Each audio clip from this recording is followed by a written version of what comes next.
lessons from the wise. Lessons from the wise. At simple lang po yung thought na gusto kong ma-capture natin this afternoon.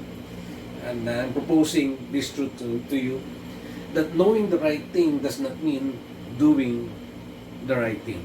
So, this afternoon, I'll be sharing to you at least 3 things about his life, 3 areas sa buhay ni King Solomon. First, we're going to talk about his sincere desire for wisdom. Second, we're going to talk about the superb display of wisdom. And thirdly, the subtle decline in wisdom. 3 bagay po yan. So let's go to the first, and we'll talk about the sincere desire, Solomon's sincere desire for wisdom. Paano nakuha ni Solomon yung kanyang karunungan mula sa Diyos? And our text is here in 1 Kings chapter 3, verse 5 to 14. It says, at the start of the passage, at Gibeon is a very consecrated place, famous place in their time. Doon sila pumupunta para mag-offer sa Lord. At Gibeon, the Lord appeared to Solomon. Nagpakita ang Panginoon kay Solomon sa magitan ng isang panaginip nung siya ay natutulog. And God said to Solomon, ask for whatever you want me to give to you. Yung story ay parang nag-start lang as if Solomon is just like yung common story na narinig natin about just like walking on a beach and it happens he bumped to a genie bottle na kung saan he was given a chance to make a wish with a guarantee. Parang ganun po yung istorya. Solomon was just dreaming at nagsalita ang Panginoon sa kanya. Sinabi, ask whatever you want me to give to you and I'll give it to you. And then Solomon answered God by saying, you have shown great kindness to your servant, my father David. Ang bait mo sa tatay ko, because he was faithful to you and righteous and upright in his heart. You have continued, at hindi lang siya naging mabait, ang Diyos hindi lang naging mabait sa kanyang tatay, pero pinagpatuloy pa sa kanya. You have continued this great kindness to him, and had given him a son to sit on his throne this very day, referring to himself. And so Solomon says, now Lord my God, you have made your servant king in place of my father David. Ginawa mo kung kapalit niya sa trono. And Solomon recognized his inadequacy by saying, I'm only a little child. Hindi ko na siya bata noon, pero child, a figurative language referring to somebody who's just too young for the responsibility. And do not know how to carry out my duties. Your servant is here among the people you have chosen, a great people too numerous to count or number. So give your servant a discerning heart to govern your people and to distinguish between the right and wrong. For who is able to govern this great people of yours?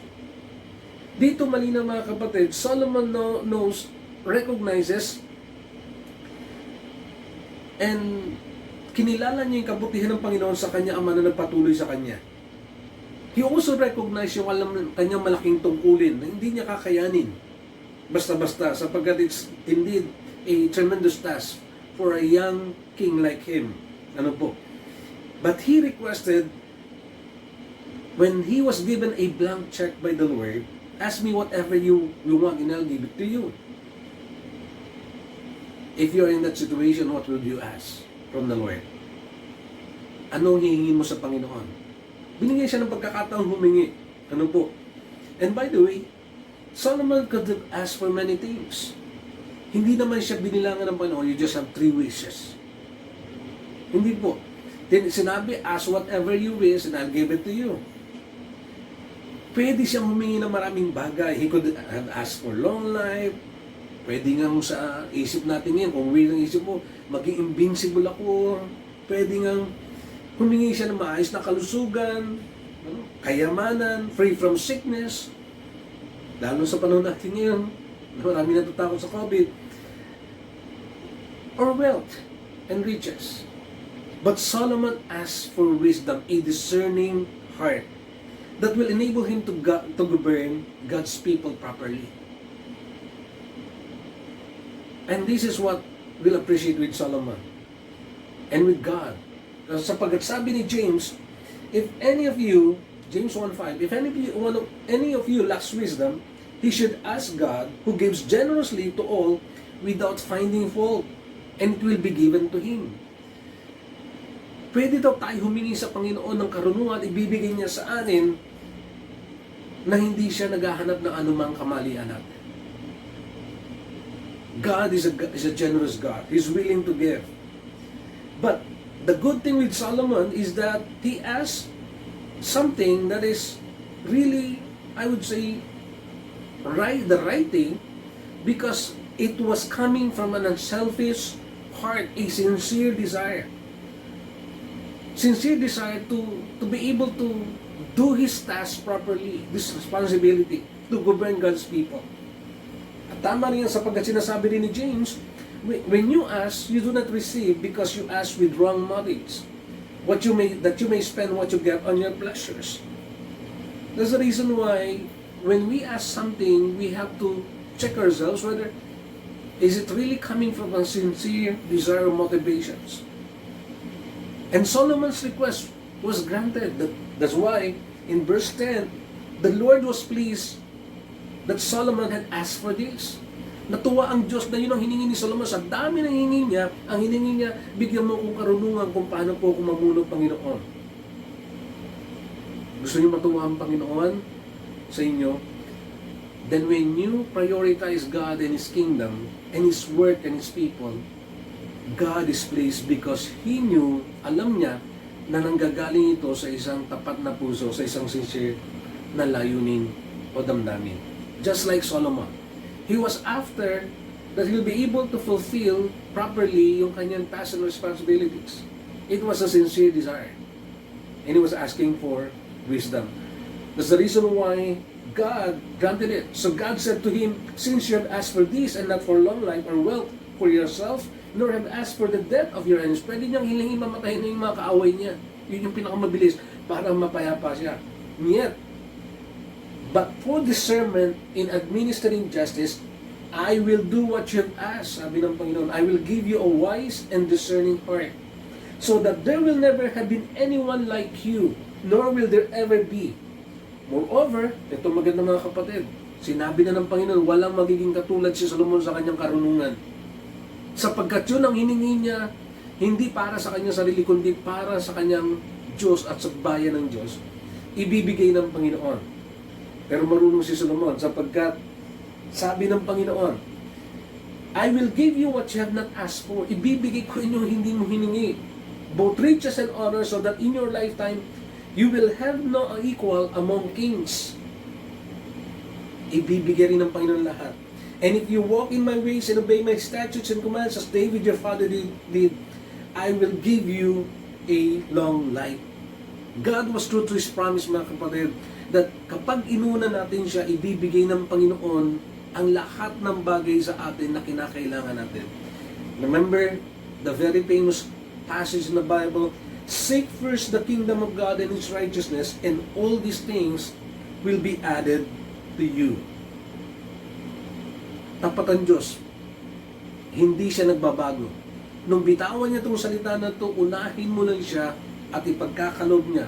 In the same way, He granted to King Solomon not just wisdom, but even those things na hindi niya hiningi, maging yung kayamanan.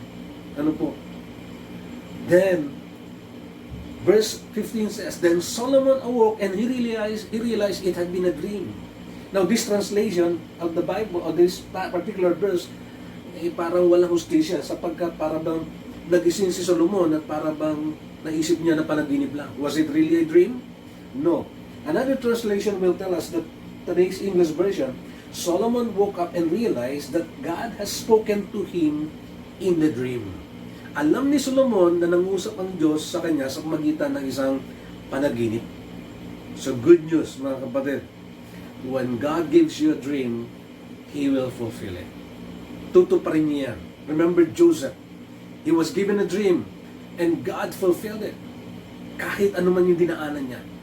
Ang dapat lang malaman natin, galing ba sa Diyos yung ating panaginip at hindi isang bangungot lang. Ano po? Now, let's go to the second part, which is the superb display of Solomon's wisdom. The superb display of wisdom by Solomon. And it's also on the next paragraph in 1 Kings chapter 3, verse 16 to 18. And many of you may know this passage already sapagkat madalas tunuturo sa Sunday school yan or sa private school, kahit yung mga bata alam po yan. Anong istorya dyan? The story is actually two prostitutes came into the presence and stood in the presence of King Solomon. One of them raised the issue. Okay, sabi ng, "My Lord, this woman and I live in the same house. I had a baby while she was there with me. Nanganak ako nung nandun din siya sa aking bahay. And 3 days after, nanganak din siya." Verse 18, "The third day after my child was born, this woman had also a baby. We were alone. There was none in the house but the two of us." At nung gabi, sabi niya, "This woman's son died because nadaganan nung isang babae, yung kanyang anak." Okay? So she got up in the middle of the night, sabi niya, "and took my son from my side, while I, your servant, was asleep." Na habang natutulog isang prostitute, kinuha niya yung anak ng prostitute na yon at ang nilagay niya yung sarili niyang anak. "The next morning, I got up to nurse my son, and he was dead." Sabi ng babae nagkikwento kay King Solomon. Nung padededehin ko na siya, natuklasan ko patay na siya. Pero nung tignan ko siya sa liwanag, nakita ko hindi siya yung batang pinanganak ko. The other woman said, "No, the living one is my son, the dead is yours." But the first one, the one who narrated it to King Solomon, insisted, "No, the dead one is yours, the living one is mine," and so they are good before the king. So nung solusyon ni Haring Solomon, alam natin yan. The king said, "Bring me a sword," so that they brought a sword for the king. And then he ordered, "Cut the living child into two and give half to one and half to the other."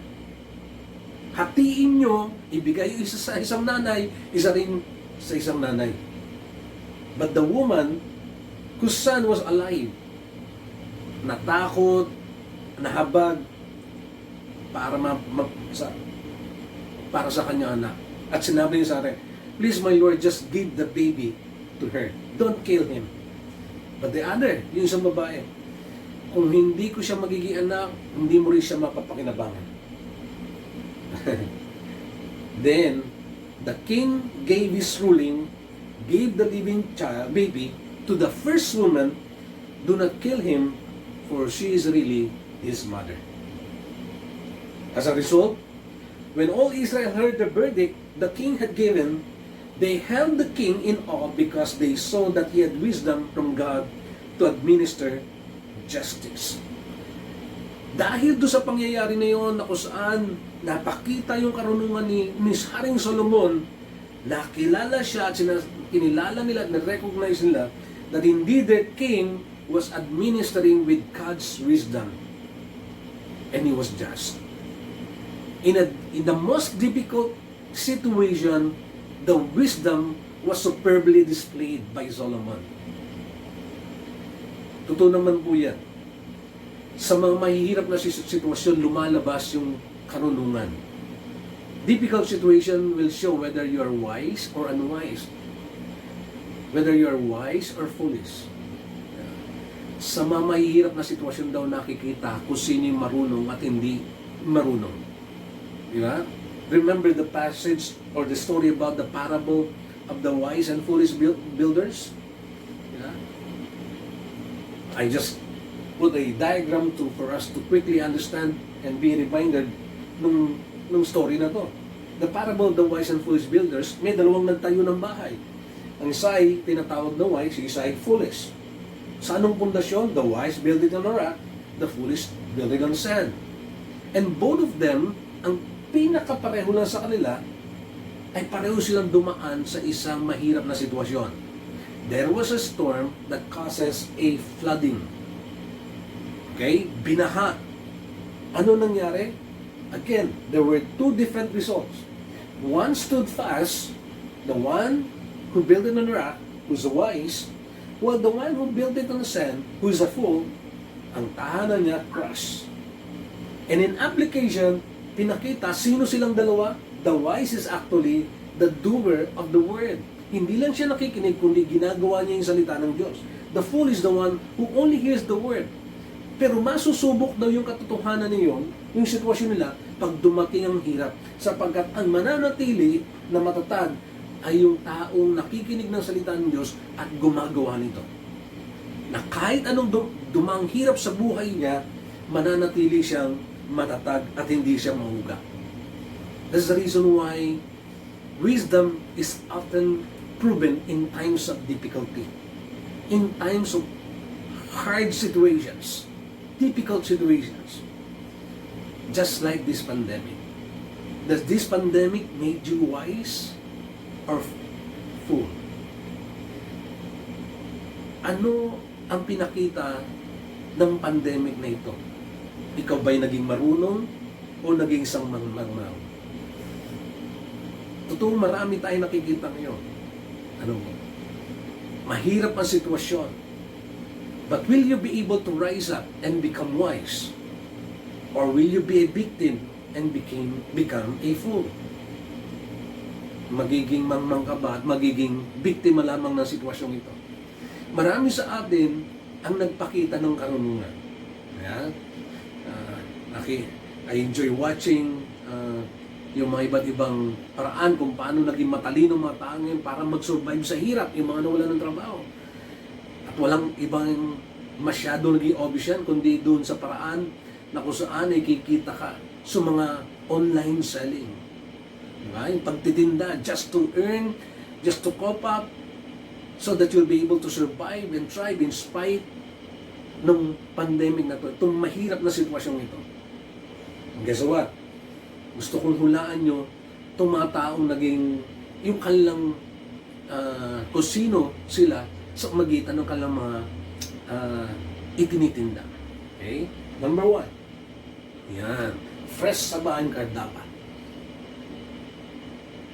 Walang iba kundi ang Dacomos. Tawag ko ito, Dacomos Pinas Bananas. Di ba? In order to thrive. Meron din yan. Next, ayan. Alam na alam niyo yan. Okay? In order to survive, kinakailangan magluto ng masarap at maanghang na dinuguan. Walang iba kundi ang spicy olive. Another thing, alam na alam niyo siguro yan.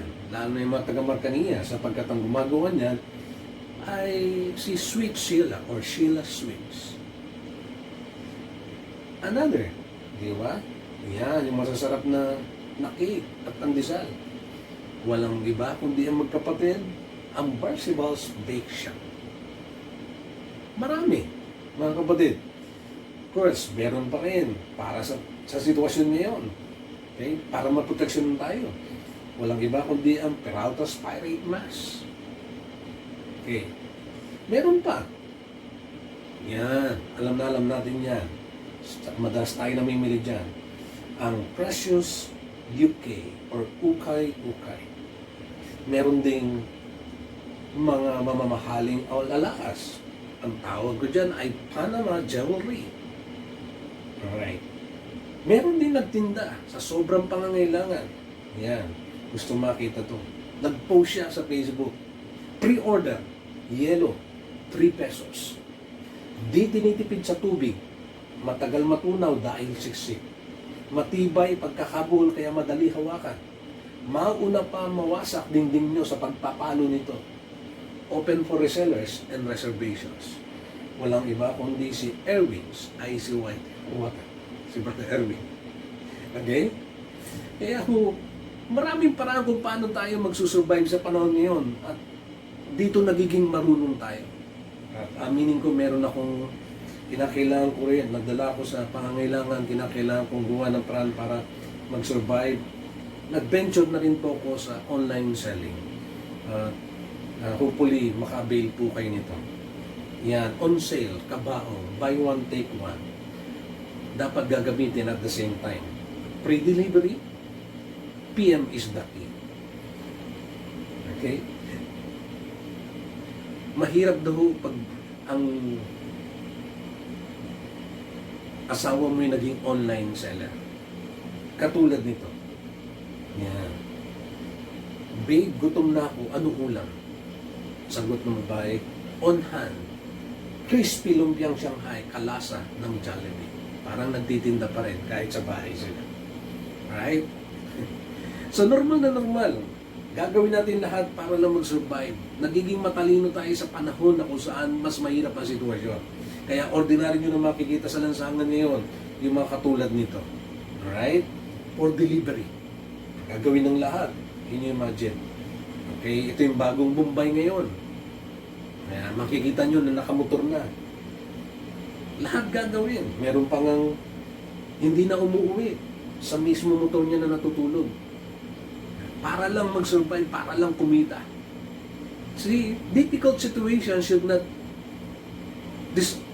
distract us or hinder us na magpatuloy na mamuhay at magtagumpay. The more that it will show whether we are wise or fool, the more na mahirap ang sitwasyon. Okay? King Solomon was placed in a difficult situation where his wisdom was superbly displayed. So thirdly and lastly, tingnan mo naman natin, nakita na natin kung paano niyang nakuha yung kanyang wisdom out of a sincere desire. Nakita natin how it was superbly displayed.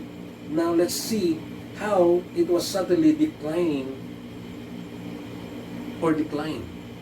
Paano ito bumagsak kung sabihin natin nag-umpisang mawala sa kanya. In 1 Kings chapter 11, 1-13, it will show paano bumagsak at nawala yung karunungan ni Solomon. Okay? Sabi sa 1 Kings 11:1.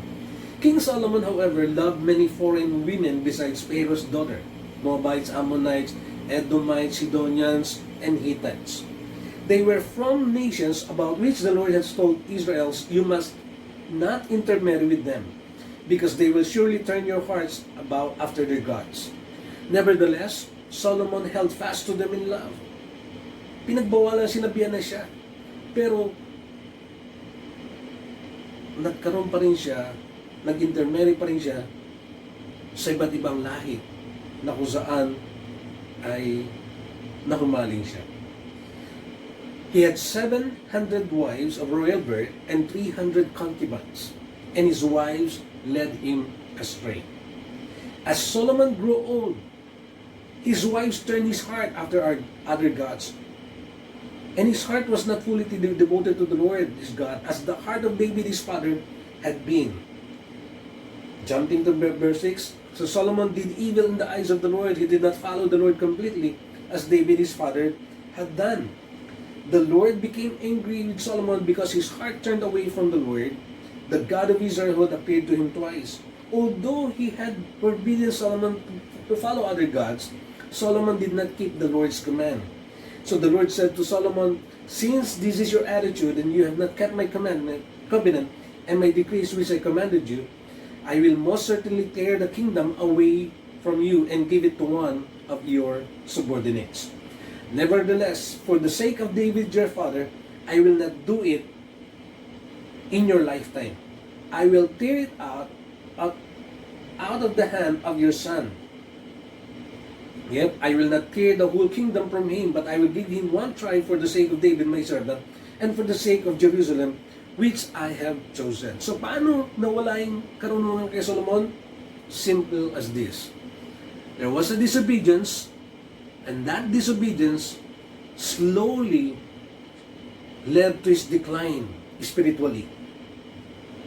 After that spiritual decline, it led to the state's destruction or downfall. The state was divided. Bakit? What was the main thing to Solomon?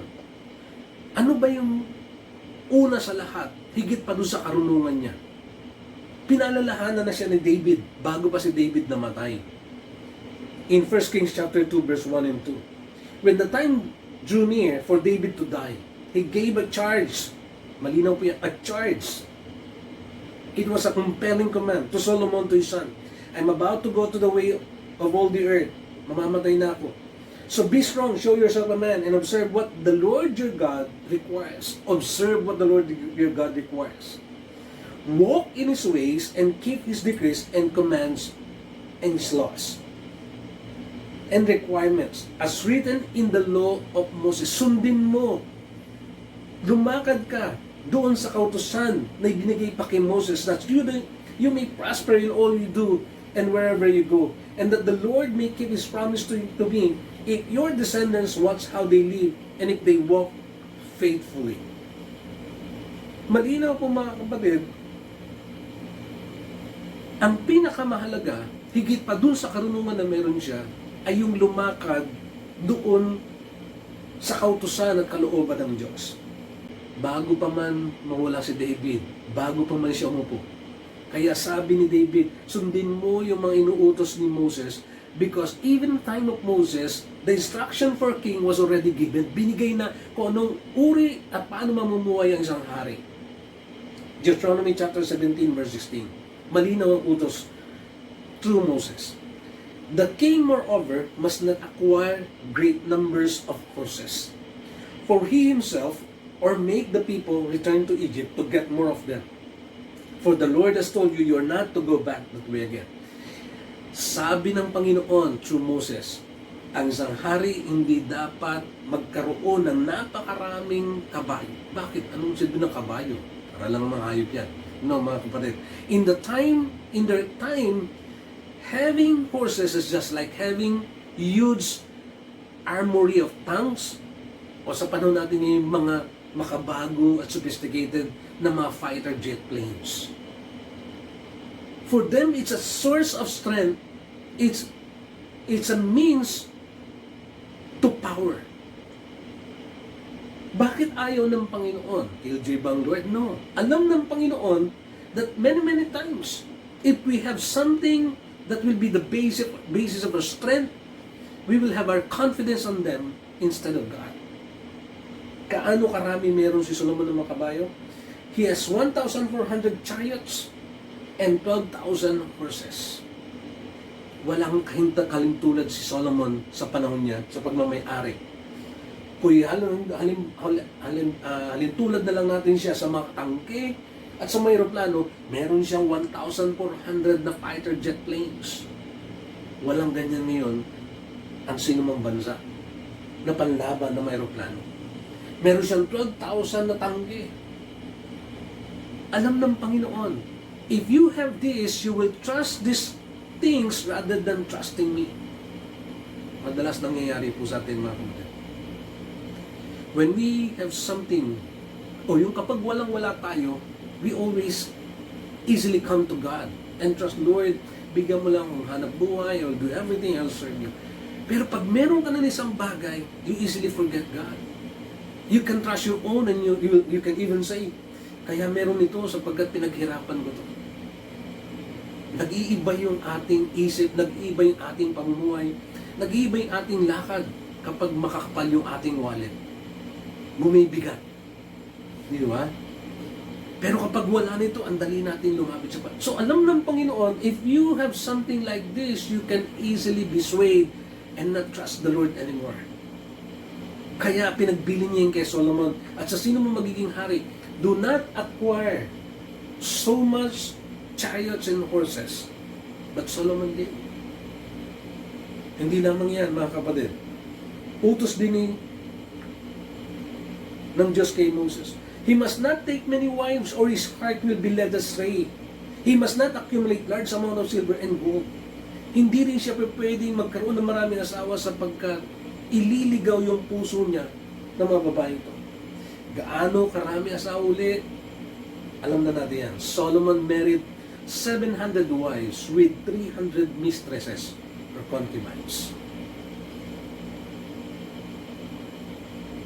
Anong problema? Why God would not allow a king to have many wives?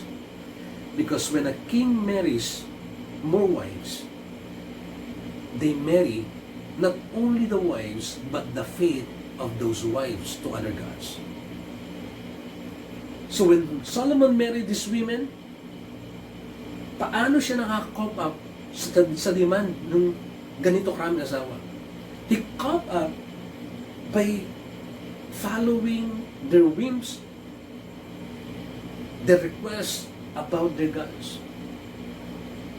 Solomon, nalulungkot si Goddess Ashtoreth, pwede bang alawin natin siya, sambahin natin siya? And he gives into that. Alam ni Solomon na mali yun, pero naggagawa niya is because of the wives. He is married not just to the person, but to the faith of that person. That's the reason why God really don't want a king to marry many wives. Alam niya, madali silang isway, atakin, at ilayo sa kanya. Solomon failed a fall into a snare, into a trap. Mga kapatid, Solomon's life serves as a warning for us all that however wise or educated we may be, or godly we might look at ourselves, we're still vulnerable to sin if we fail to focus in doing the will of God and not just studying, learning it, or hearing it. Let's learn the lessons from the wise. That knowing the right thing does not mean doing the right thing. God bless you.